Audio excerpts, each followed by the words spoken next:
जज साहब अपनी ही माँ को आश्रम में छोड़ आए। आश्रम में माँ पर नजर रख सके इसलिए उधर के चौकीदार से दोस्ती कर ली थी और कुछ पैसे दे दिए थे।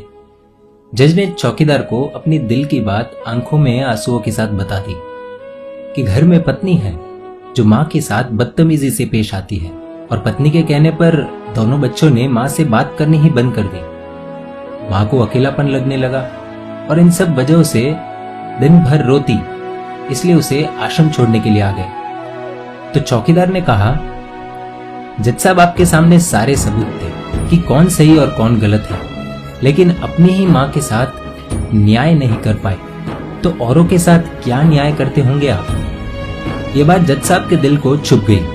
चौकीदार की इतनी सी बात का इतना असर हुआ कि 2 रात नींद नहीं आई, 2 दिन से खाना नहीं खाया और कोर्ट भी नहीं गए।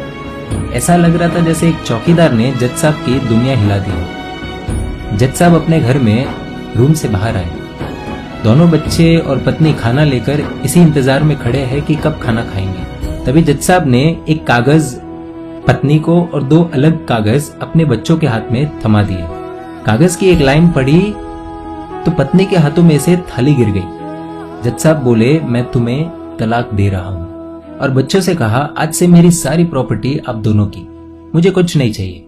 बच्चों ने उन्हें जबरदस्ती कुर्सी पर बिठाया, हाथ जोड़कर पैरों में गिरकर इन सबका कारण पूछा। आंखों में आंसुओं के सैलाब के साथ जज साहब बोले कि मैं मेरी 65 वर्ष की माँ को आश्रम छोड़ के आया हूँ, अनजान लोगों के भरोसे छोड़ के आया हूँ, और आप सब कारण पूछ रहे हैं। हम लोगों को शर्म आनी चाहिए। रोज मेरे कोर्ट से आने के बाद माँ रोती थी कि बेटा प्लीज मुझे ओल्ड एज होम में शिफ्ट कर दो।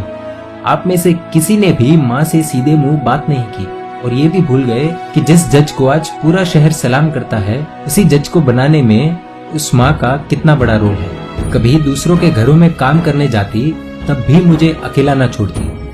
ऐसी भगवान समान माँ को मैंने आश्रम में छोड़ दिया, और वो भी ऐसे लोगों के भरोसे जिन्हें ये तक नहीं पता कि माँ को क्या बीमारियां है। खुद को कोसते हुए जज साहब कहते हैं, दूसरों पर फैसले सुनाने वाला आज मैं खुद हार गया। मैं जज नहीं बल्कि गुनहगार हूँ, और मैंने जो गुनाह किया है वो शायद कानून तो माफ कर देगा, लेकिन ईश्वर के कोर्ट में वो कभी माफ नहीं होगा। ये कहते हुए जज साहब बोले कि अब मैं अपने पापों का प्रायश्चित करने जा रहा हूँ।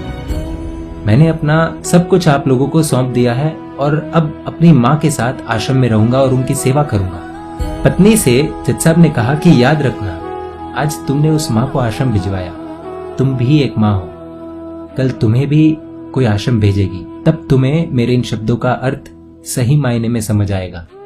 ये बोलकर जज साहब निकल लिए अपनी माँ के पास। आधी रात को चौकीदार भी जज साहब को देखते हुए चौंक गया। अंदर देखा तो माँ सो रही थी। करीब जाकर देखा तो पूरे परिवार की तस्वीर से लिपट कर रोते हुए माँ सो गई थी। आश्रम का प्रशासन भी जाग गया, क्योंकि पीछे पीछे माँ और बच्चे भी आ गए। उन्हें ये एहसास हो गया कि उन्होंने क्या पाप किया है।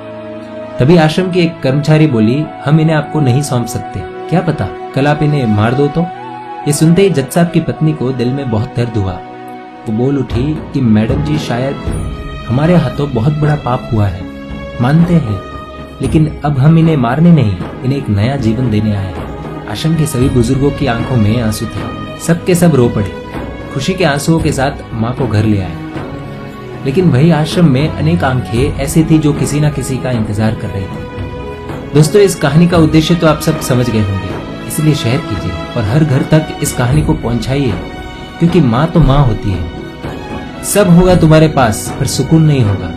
सुकून सिर्फ माँ के आंचल में होता है, और उस आंचल को बिखरने मत देना।